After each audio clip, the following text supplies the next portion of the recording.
آله وصحبه أجمعين. قال رب اشرح لنا صدورنا ويسر لنا أمورنا اللهم آمين. اللهم صل على سيدنا محمد وعلى آل سيدنا محمد.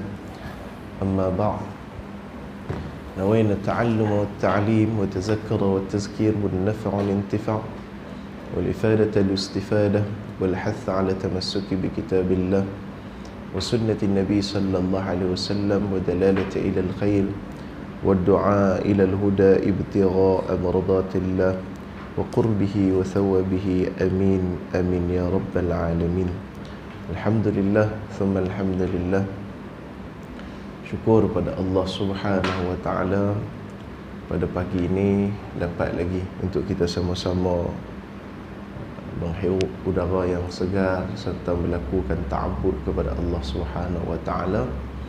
Moga-moga pada berubahnya tahun ni insya-Allah makin berubah juga pola fikir kita, insya-Allah makin berubah juga cara ibadah kita dan penambahan kita dalam melakukan ibadah, dan moga bertambah baik juga akan kehidupan kita yang merujuk kepada hal dunia kita dan juga bab akhirat kita, insya-Allah. Ahbabuna fillah, pagi ini kita ringkas-ringkas saja, bukan ringkas kita jumpa. Selalu pagi-pagi kita duduk baca kitab, tapi pagi ini kita ceramah santai, relax-relax gitu je. Nak cerita pasal tahun baru hak kita masuk ni. Bila ikutnya semalam ni pakat orang kata apa, baca doa awal tahun, akhir tahun lah. Sebab tu beza tahun baru kita sama ada tahun baru Hijriyah dengan tahun baru Masihiyah. Beza. Kalau tahun baru Masihiyah ni kita duduk tahun 2022. Maksudnya diambil daripada miladi, daripada kelahiran Nabi Isa AS. Kelahiran Nabi Isa AS, lahir itu sampai ke hari ini dah 2022 tahun dah Nabi Isa dilahirkan. Manakala Hijriyah pula tak diambil dengan kelahiran Nabi SAW. Tahun baru Islam kita ni diambil daripada peristiwa Hijratul Rasul sallallahu alaihi wasallam. Itu pertama beza dia. Beza yang keduanya ialah di antara tahun miladi dengan Masihi ini, tahun Hijri dengan Masihi ini, iaitu cara kita dimulakan dengan doa. Hujung daripada tahun tersebut diakhiri dengan doa. Awal daripada tahun yang kita masuk ni pun dimulai dengan doa. Itu beza kita dengan Masihiyah, tahun Masihiyah, tahun baru Masihi. Tak ada kot tekad-tekad ni yang biasa jumpa lah. Kalau kata dulu ni pesta Penang ni kira ramai lah. Tahun baru pun di Penang ni kira boleh gagah lah orang sebut tu, kan? Berasa-berasa tak ada lagi dalam sejarah dulu ni masa masuk tahun baru Masihi ni, daripada 2020 ke 2021 ke 2021 pi ke 2022. Sebelum pi yang dikatakan masuk jam tu pekat ramai-ramai di padang Medan Kota macam contohlah. Tapi baca doa akhir tahun mesti tak ada sejarah ni lah, tak bisa dengar ni lah, tak buat lah. Kita lah hak sambut tahun baru Islam ni lah. Tu pun bini saya pergi kata semalam, bang, apa kawan saya share di Facebook kata tak ada dalil baca doa awal tahun hujung tahun ni. Pergi habang kat dia, tak mau doa duduk sengap sudah.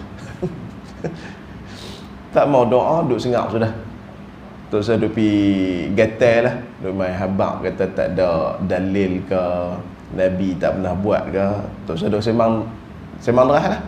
Nah, hang tak mau buat, hang duk sengak-sengak sudah sorang-sorang hang. Nah, Yang masuk tahun Masihi, yang hang duk pi bawa anak duk pi berkumpul di padang tu pun Nabi tak pernah buat pun jenis lagu tu. Oh, metan kita nak sambut awal tahun hujung tahun ni, baca doa awal tahun hujung tahun ni, duk buat kata kita ni duk beramai tak ada dalil lah. Terus duk sembang derah lah. Duduk sengak-sengak di rumah tu sudah. Orang nak baca doa pun tu saya duk halang lah. Macam tu mudah dah. Saya kata kat bini saya gitu lah. Tu saya duk jawab apalah hang tengok sudah. Jadi payah orang kita ni pun. Tu beza dia. Tuan-tuan berkat baca habis kot. Kena ada tu. Mana nak tahu kod lah. Kod lah mana nak tahu kita baca tu. Tuan-tuan, kemarin hari Jumaat tuan-tuan. Kemarin ni hari Jumaat. Kena pula di antara salah satu daripada 40 pendapat yang mengatakan makbul doa pada hari Jumaat tu di antara waktu mustajab adalah lepas asar. Kena kemarin ni, lepas asar kemarin ni mustajab doa sungguh, dan kita doa tu, doa akhir tahun tu, perhati tengok apa yang kita doa. Kita minta ampun atas segala setahun yang kita buat. Ada salah, ya Allah ampun kami ya Allah. Baca tengok doa akhir tahun kita baca tu, tengok elok-elok makna dia. Bida'ah macam mana kita minta ampun pada Allah Ta'ala? Salah tak mananya kita minta ampun pada Allah Ta'ala?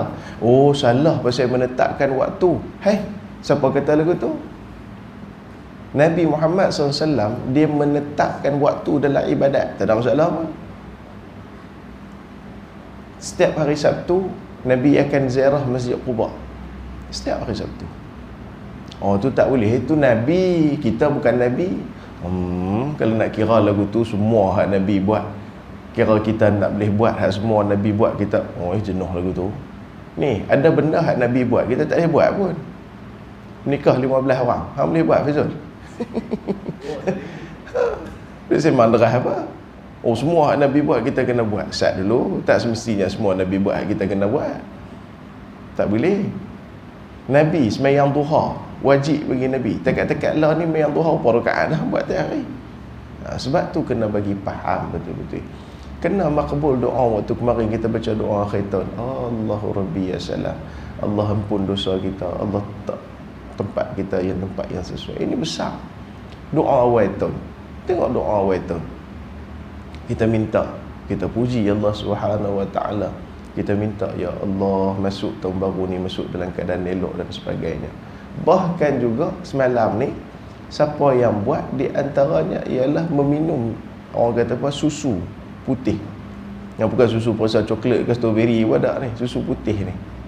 Di antara yang dilakukan oleh Sayyid Muhammad Alawil Maliki rahimallahu ta'ala, beliau pada malam tahun baru Islam ni, Hijriyah ni, beliau akan minum susu putih, dan bagi ahli keluarga serta anak-anak murid dia minum susu putih.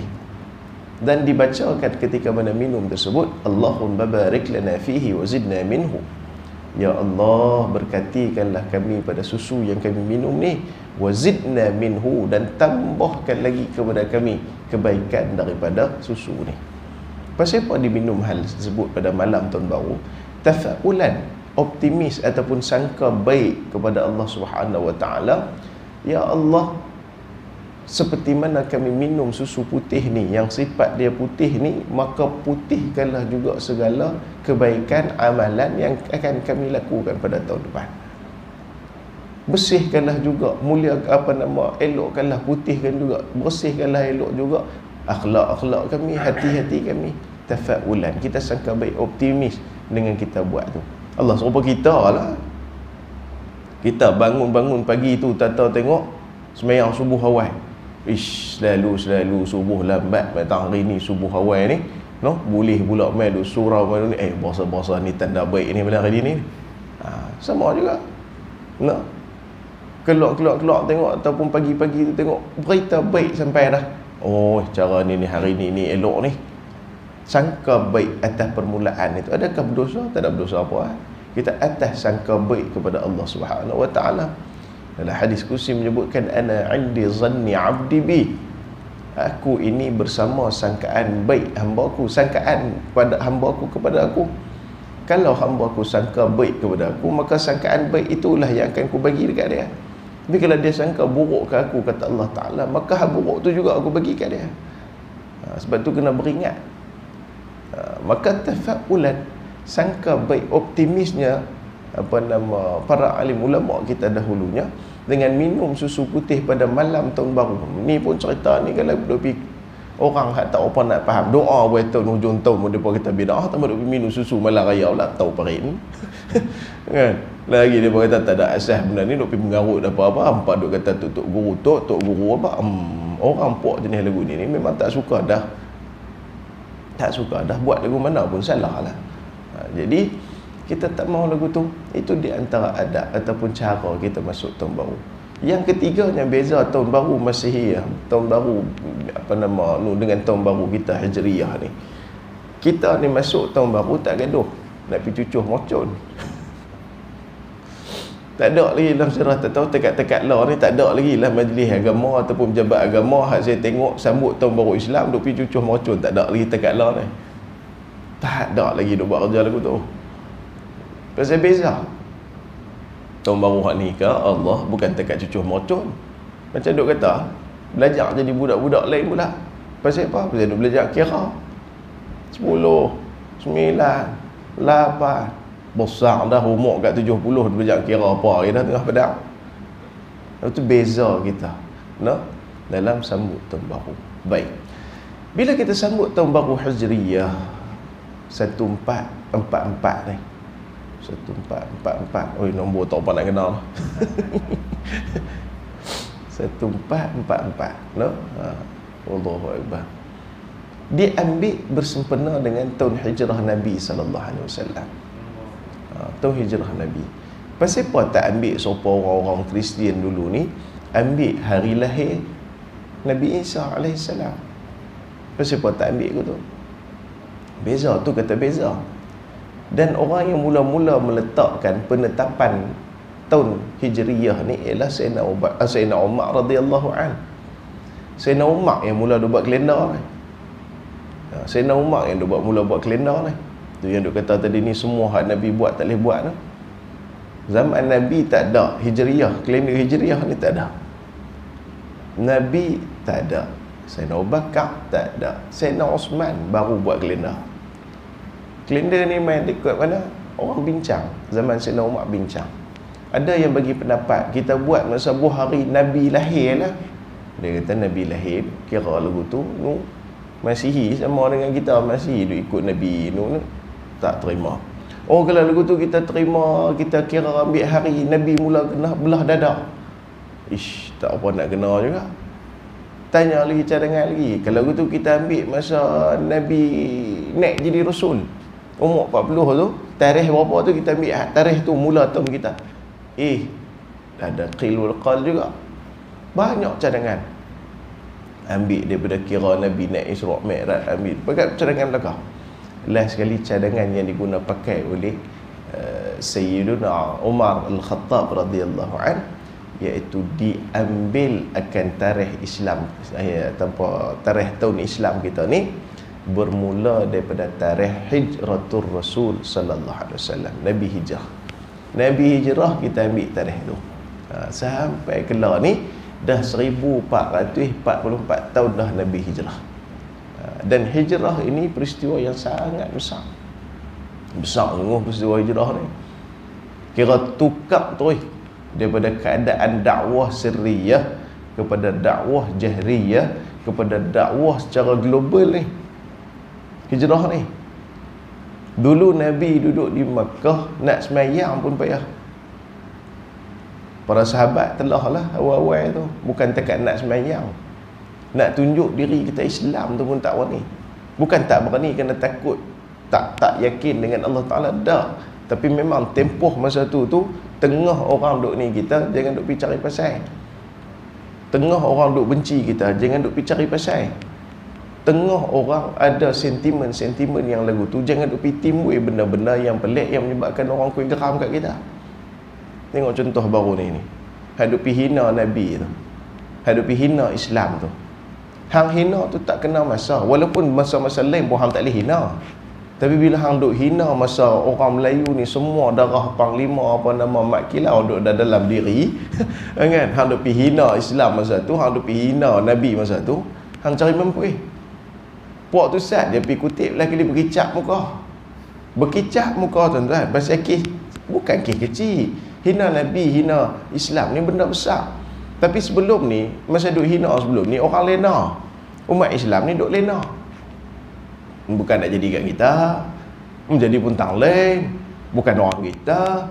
Duk lagu tu ya orang kita ni dulu ni. Baru keluar program 2 kali tengok mat kilau, pantang sekali dengar orang-orang duk hina Islam, kau jangan bercari ya. Ini pun satu hal juga tuan. Masa orang tengah duk semangat, jangan duk cari pasal. Jangan duk cari pasal. Dia nak jadi tak tahuan tu. No. Tapi bukan kita nak kata lah, kita ucapkan tahniah lah kepada PDRM, kepada orang-orang bertindak dulu ni. Bukan apa, tak boleh tu, tak kena cara tu. Satu, tak kena cara menghina tu. Yang keduanya, cara hak duk kutip, duk pukul itu pun tak berapa kena juga semua cara tu. Tapi kena tak kena pun, hak tu je cara hak boleh bagi opok-opok ni pun. Biar sedar sikit. Jadi, benda-benda lagu ni kena perhati. Jadi hijrah Nabi SAW tukar terus ni. Daripada awal-awal tu dakwah lagu mana, awal-awal tu ibadah lagu mana dan sebagainya, tukar hijrah Rasul sallallahu alaihi wasallam ni terus Islam itu jadi lain terus daripada benda yang kita katakan asal-asal keluar daripada Islam. Sebab itu tahun Hijriyah dengan tahun Masihiyah ada bezanya di situ. Insya-Allah kita harapkan tahun Masihiyah yang kita masuk, tahun Qamariyah yang kita masuk ini di antara tahun-tahun yang terbaik bagi kita. Cuma kena beringat tuan-tuan, kena beringat. Ambihan dia naik ke tengah-tengah pagi ni. Ini semua dunia tuan. Anak saya kena demam 2-3 hari ni pun semalam baru kebah sikit. Dia naik jadi penyakit baru. Dia pergi tengok Shopee. Dia tak ada apa-apa balik, main tengok telefon lah, tengok Shopee. Ambuh kata hang ni. Budak baru umur 3 tahun tu, 3 tahun lebih tu kata budak-budak lah ni. Dia tak gaduh pergi tengok apa YouTube kau dah dia buka Shopee. Dia tengok Ultraman. Dia tekan pergi masuk tangcak ni lah. Kad masuk tangkak ni. Oh dia ingat dia beli dah. Oh macam-macam lagi tu duk naik macam-macam. Dia nak kita sambung. Apa dia? Itu orang salah no. Macam tu juga Tok Imam pun. Bukan Tok Imam sini lah. Tok Imam tang ni.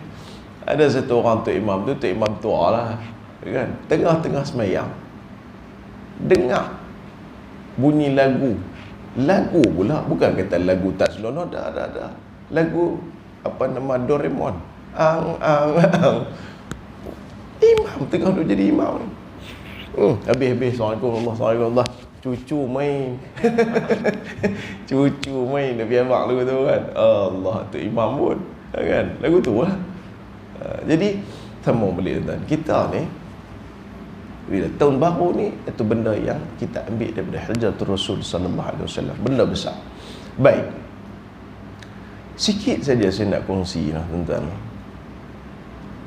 Benda yang kita nak kena ambil beringat di antara dalam peristiwa hijratul Rasul sallallahu alaihi wasallam ini, yang mana dimulakan tahun baru itu, pasal apa diambilnya? Kerana benda tu besar. Dan hijrahnya Nabi SAW ini ada banyak sungguh hikmah. Bagaimana mula-mula Nabi tak pergi sampai terus di Madinah. Pasal apa Nabi berhenti dulu di Quba? Itu ada kisah dia, ada sebab dia. Dalam kitab sirah mengatakan Nabi bersinggah di Quba lebih kurang dalam 3 hari. Bayangkan dalam 3 hari masjid pertama dibinakan di situ. Tu. Dan pasal apa Nabi tak pergi terus Quba dengan Madinah ni bukan jauh mana pun. Tapi Nabi menetap saat di situ 3 hari, buat masjid Quba di situ. Kemudian hijrah di antara benda yang selalu kita dengar ialah Nabi SAW bila sampai di Madinah pakat duk terpa habaq ke Nabi, ya Rasulullah mai duduk rumah kami, ya Rasulullah mai duduk rumah kami. Semua pakat nak Nabi pergi duduk rumah dia. Nah, ni sikap orang Arab yang akhlak mereka ketika menerima tetamu. Sebab tu kata Nabi SAW, innama bu'istu liutammima makarimal akhlak. Aku diutuskan ni untuk menyempurnakan akhlak yang mulia. Apa maksud Nabi menyempurnakan akhlak yang mulia? Maksudnya Arab masa tu pun ada akhlak dah. Orang Arab masa tu pun ada akhlak elok banyak dah. Cuma mereka ni kita sebut Arab jahiliyah bukan kerana puak ni bodoh dah. Bukan kerana mereka ni tak reti, dah. Bukan kerana mereka ni sampai tak ada adab gempuak makan orang pun, dah. Bukan lagu tu. Mereka ada tamadun mereka sendiri dah. Cumanya jahiliyah yang kita sebut ni kerana jahilnya mereka tu berkenaan dengan agama dan hidayah. Abu Jahal, tuan-tuan ingat Abu Jahal ni orang lekeh ke di tempat dia? Pasal apa yang dipanggilkan Pok Bodoh Piang ni? Oh, Pok Bodoh Piang dengar macam cakap suara Korea. Pasal apa orang pergi gelak dekat Abu Jahal ni? Abu Jahal ni, Abu tu, Pok Jahal ni bodoh.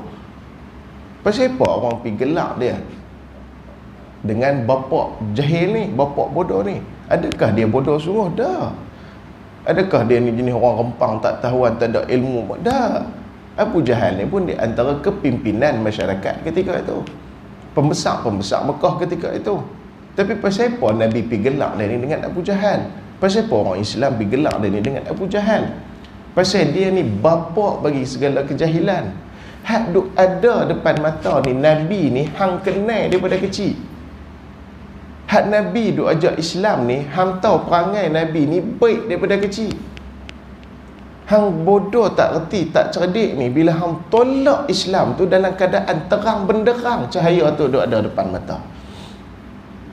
Sebab tu digelak akan Abu Jahal ni, apa nama Hakam ibn apa ni nama dia ni, dia digelak dengan Abu Jahal. Pasal terang-terang lah ni, tak mau lagi. Hang bodoh sungguh lah, hang lebih kurang bahasa lagu tu. Sebab tu adab-adab orang masa tu pun dah cukup beradab dah. Cumanya ada benda lagi yang tak cukup. Nabi mai tolong tambah bagi sempurna adab dan juga akhlak tu. Nah, zaman Nabi SAW, zaman duduk di Madinah tu berkata apa, ya Rasulullah, mai duduk rumah kami, mai duduk rumah kami. Dan di antara kisah yang masyhur kita dengar ialah Nabi kata apa? Aku nak pilih semua ni payah, pakai kecil hati belaka. Last sekali Nabi kata apa? Hampa tengok tang mana unta aku berhenti, tang tu lah kita akan pergi duduk, tang tu lah aku akan menginap tang tu. Dan tang tu lah aku akan menginap tang tu. Nabi turun, unta ni duduk jalan. Jalan. Pakat duduk doa, berhenti rumah aku. Nah, unta Nabi tengok rumah ni dia buat daerah dia. Dia kata, cara tak ada isro. Tak ada lah sampai tahu tu. Tapi nak buat kata apa, unta ni dia berjalan, jalan, tengok sini, tak ni, tengok tak ni. Last sekali dia berhenti di satu rumah. Dia berhenti di situ. Unta ni pergi berhenti di satu rumah. Rumah siapa dia ada? Sahabat mana tuan-tuan? Siapa ingat? Nama betul dia? Ayyubi tu selalunya kita guna gelaran. Ini nama dia tu sendiri Ayyub. Abu Ayyub, kunyah dia Abu Ayyub Al-Ansari. Pasal apa Abu Al-Ansari? Pasal dia orang Ansar, dia orang duduk di Madinah dah. Siapa Abu Ayyub Al-Ansari ni? Dan pasal apa unta ni duk pergi singgah di rumah Abu Ayyub Al-Ansari? Pasal apa dia tak pergi singgah di rumah orang lain? Rupa-rupanya di antara ibrah, di antara kisah, di antara hikmah yang besar yang berlakunya turunnya Nabi ataupun menginapnya Nabi di rumah Abu Ayyub Al-Ansari, rupanya ada sejarah besar sebelum tu. Yang mana hikmahnya Nabi singgah di rumah Abu Ayyub Al-Ansari di antara hikmah yang besar atas kebaikan yang orang buat sebelum tu yang duduk di Madinah. Apa kisah dia? Ada seorang pemerintah daripada Yaman. Yaman ni dia ada raja dia ada pemerintah dia.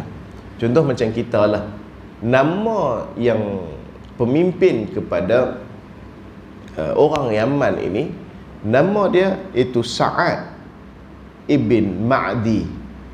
Sa'ad ibn Ma'di ini, dia ni kira macam raja di Yaman ketika itu.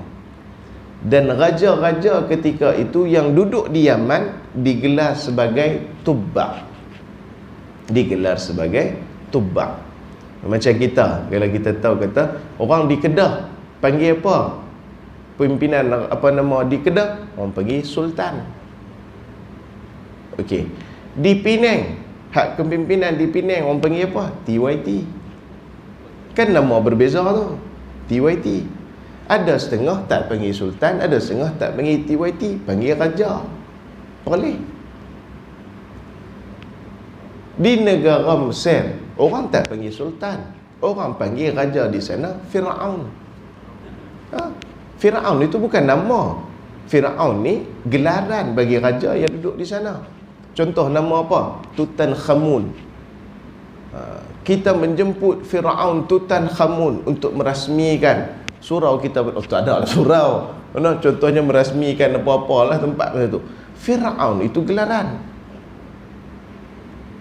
bagi raja di sana, bukan nama, gelaran. Maka di Yaman, raja di sana tak kira lah hang nama pun. Contoh macam tadi Sa'ad ibn Ma'di. Sa'ad ibn Ma'di itu nama dia, tapi gelaran dia sebagai raja di sana disebut Tubbaq. Tubbaq ni dalam bahasa Arab ramai pengikut. So Tubbaq ni, tuan-tuan, dia ni satu raja yang ada kuasa, yang kerja duk pergi jajah tempat orang. Salah satunya dalam orang kata apa, misi penjajahan tempat negara yang dia buat, salah satunya dia pergi ke Madinah ataupun Yasrib ketika itu. Nak jadi cerita, dia sampai di sana, perang-perang, anak dia terbunuh dalam peperangan tersebut, dalam nak pergi jajah Yasrib ataupun Madinah ni. Dulu orang tak bagi Madinah lah, panggil Yasrib masa tu. Jajah-jajah tahun tu dalam perang tu, anak dia kena bunuh. Bila anak dia kena bunuh ni, tuan-tuan, punya geram sungguh ni dia kepada orang-orang Yasrib ataupun orang Madinah ni. Dia kata apa? Aku akan perancuk terus yang dikatakan Yasrib ni. Semua orang ke, benda ke, binatang ke, apa duduk di Yasrib ni, aku akan peruntuh habis, aku akan perancuk habis. Dengar dia kata lagu tu, ada beberapa orang ahli kitab ni mai jumpa dia. Dia kata, wahai Tubbaq, hang ni mai nak jajah tempat kami dan anak hang terbunuh, kami ucap takziah lah, tapi jangan sampai perancuk Yasrib ni. Jangan sampai perancuk Yasrib ni sampai bangunan pun nak hancur. Hang kalau boleh hampir korek satu Yasrib ni pitok dalam laut tu. Janganlah sampai buat tera ni. Seolah-olah macam tu lah. Pasal apa aku tak boleh buat, dia kata.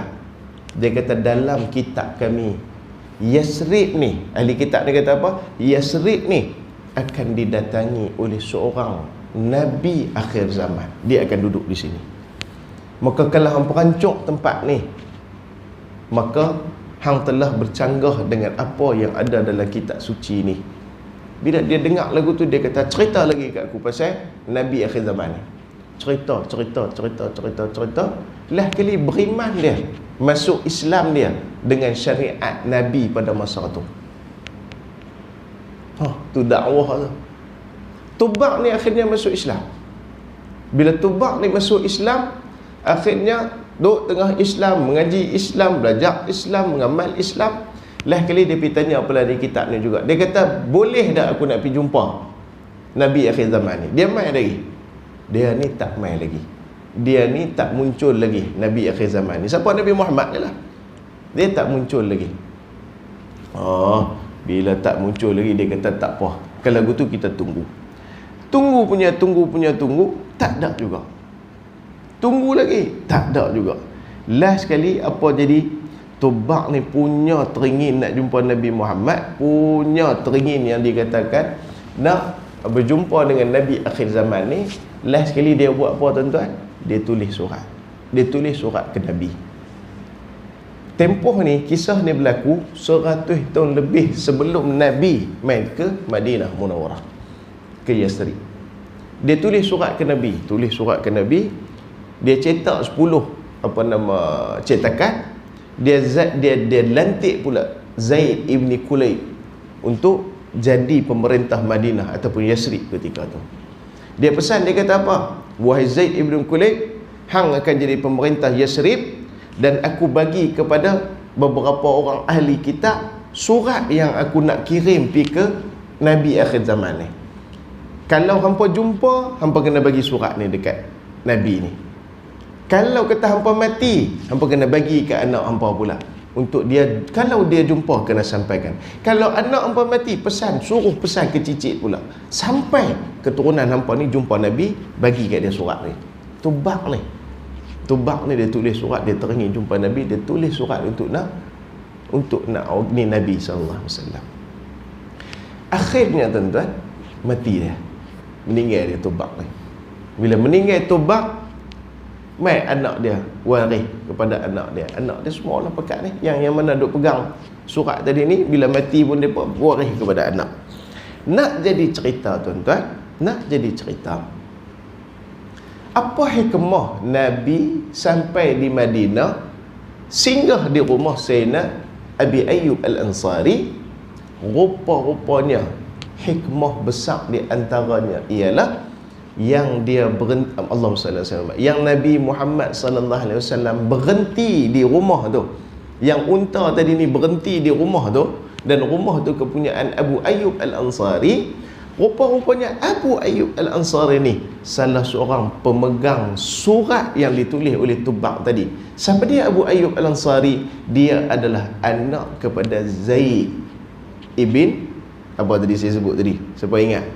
Matuk kita, Zaid ibn Kulayb. Zaid ibn Kulayb yang dilantik oleh Tubak jadi pemerintah Madinah tu, anak kepada Zaid ibn Kulayb ni siapa dia? Abu Ayyub Al-Ansari. Nabi duduk di rumah tu, bermalam di situ.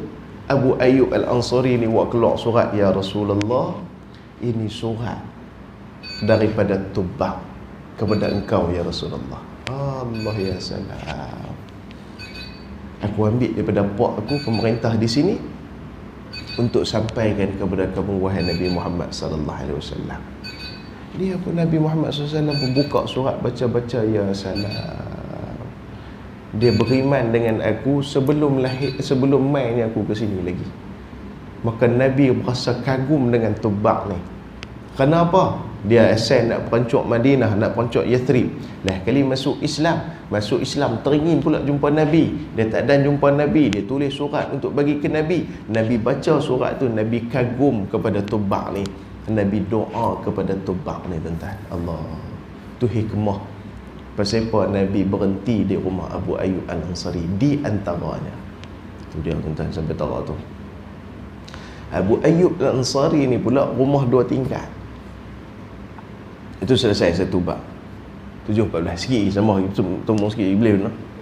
Doktor Rani Raja apa? Ada. Sikit kita tambah. Di antara akhlak Nabi dan akhlak Abu Ayyub Al-Ansari, ini sikit lagi nak cerita. Bila sampai tu, tadi dah cerita dah, bagi surat. Di antara benda yang berlaku di antara akhlak Nabi dengan akhlak Abu Ayyub Al-Ansari, iaitu Abu Ayyub Al-Ansari ni suruh Nabi tidur di bahagian atas. Ni di antara akhlak ni. Cuba perhati tengok. Pasal apa? Wahai Rasulullah, alhamdulillah mai singgah dah rumah kami. Rasulullah naik di atas, tidur di atas. Rasulullah kata, tak payah kot. Tak payah kot. Saya tidur di sini saja. Saya tidur di bawah ni saja. Dah ya Rasulullah, minta tolong naik di atas. Pasal apa dia suruh naik di atas? Tuan-tuan gamakkan Nabi duduk di bawah, jalan duduk atas kepala Nabi. Oh, Masya Allah. Dan mungkin masa tu, tingkat atas ni adalah tingkat untuk tuan-tuan rumah, ataupun tingkat untuk orang-orang yang rumah tu, tingkat atas tu adalah tingkat yang istimewa. Pasal apa? Duduk di bawah ni orang lalu lalang, orang tengok, orang ni mungkin barangkali mai pun ni, orang duduk atas sembunyi, elok cara elok duduk dalam keluarga. Rumah atas tu adalah orang tingkat atas, tingkat yang sesuai untuk tuan rumah dan istimewa mungkin ketika itu. Jadi saya nak buat ayat sorry, nak muliakan Nabi, suruh nak duduk di atas. Sebab di atas ni paling elok lah, kita katakan. Contoh macam ni lah, tapi kita pun takkan buat punya. Boleh tak tamu mai boleh duduk di master bedroom lah, bilik kita, takkan kita ada suruh orang tu duduk. Tapi kerana benda tempat tu yang paling elok, suruh nak duduk di atas. Nabi kata tak apa, saya duduk di bawah tak apa. Sampaikan adabnya mereka dengan Nabi SAW ni. Bila Nabi duduk di atas, pernah sekali tu dalam beberapa hari sebelum Nabi ni, ayak jatuh, tumpah Kelang kabut tuan-tuan, pilap ni. Isteri dia dengan Abu Ayyub ni kelang kabut dia pilap. Pasal apa? Tak mau takut-takut meleleh, menitik kena kepala Nabi SAW. Sampai tahu tu. Tu akhlak Abu Ayyub Ansari. Akhlak Nabi pula, bila orang bagi boleh tumpang pun alhamdulillah besar rahmat dah. Boleh tumpang pun besar rahmat dah. Tak usah duk buat serupa rumah sendiri, walaupun atas tu tempat yang paling elok, walaupun dah diberikan oleh tamu tuan rumah kepada tamu, Nabi tolak dengan cara yang baik. Tuan-tuan, itu akhlak Nabi SAW dan akhlak Abu Ayyub Al-Ansari.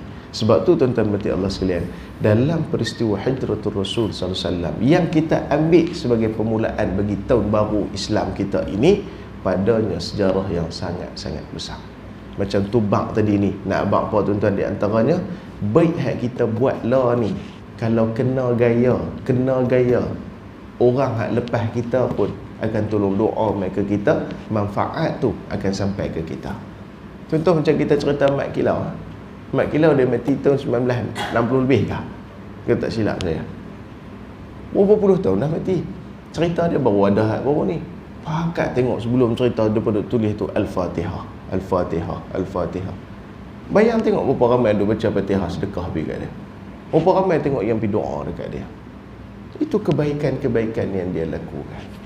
Yang mana hari ni kita pakat tumpang semangat dan sebagainya. Tapi semangat macam duk kata, jangan semangat saja. Ni pergi tengok perawan buh dengan tengkolok mau cukup. Kan? Turun di parking tu orang beretuh mereka nak bersilat ya. Kan? Bubuh kunci dalam kunci kereta pun bersilat juga. Ni dia kunci nak bubuh kunci dia bersilat semua pegang kerai. Ingat punya kemas lain kali tengok subuh esok arah tak payah sembahyang. Ini pun satu hal juga, masalah juga. Semangat punya semangat lain kali subuh sembahyang pun tak. Sembahyang waktu pun tak jaga. Oh, tak jadi cerita lalu tu. Jadi kebaikan itu biar sampai zaman berzaman. Yang kita duk cuba buat hari ni bukan apa. Contoh. Tokoh-tokoh ni, pasal apa nama-nama mereka ni diletak di jalan-jalan? Bagi kita nampak macam lekeh. Amboi, nama pun di jalan, potok lagu tu ya. Tapi tak, bukan maksudnya itu. Menghargai agar dikenang akan orang tersebut sampai bila-bila selagi ada jalan tu. Ini kalau tuan-tuan perasan, buh nama tempat, nama tak tahuan. Payah. Tuan-tuan ingat tak dulu ada satu nama tempat, Batam Juntai. Ubah dah tadi. Apa nama dia? Ubah dah ni nama apa dah? Dulu dia kena apa dia? Lepas ubah bila? Ubah dah. Batam Juntai. Allah, dia pergi habaq lagu tu pun nampak dah. Kan? Kalau tak jelas lagi nak lukis pun. Apa bubuh nama lagu tu? Bubuh nama pelik-pelik ni baik daripada bubuh nama, kita katakan bubuh nama-nama tokoh agar dikenang akan mereka itu atas kebaikan mereka. Tuan-tuan mati Allah sekalian, saya minta ampun dan maaf kalau ada salah silap terkasar bahasa. Jadi kuliah kita pagi ni kita fokus kepada tahun baru, sikitlah ibrah daripada kebaikan ataupun daripada tahun baru Islam yang kita masuk ni. Dan itulah kita harapkan doa daripada akhir tahun yang kita baca kemarin, doa awal tahun yang kita baca daripada maghrib kemarin, Allah Ta'ala makbul. Allah Ta'ala berikan kebaikan-kebaikan tersebut pada kita dengan tahun-tahun yang akan datang dan tahun-tahun baru yang kita masuk ni, insya-Allah. Saya minta ampun dan maaf kalau ada salah silap terkasar bahasa. Insya-Allah moga ada kebaikan bersama. Kitab tu nanti kita akan sambung pada pertemuan yang akan datang, insya-Allah. Wassallallahu sallam alhamdulillahirabbil alamin. Assalamualaikum warahmatullahi wabarakatuh.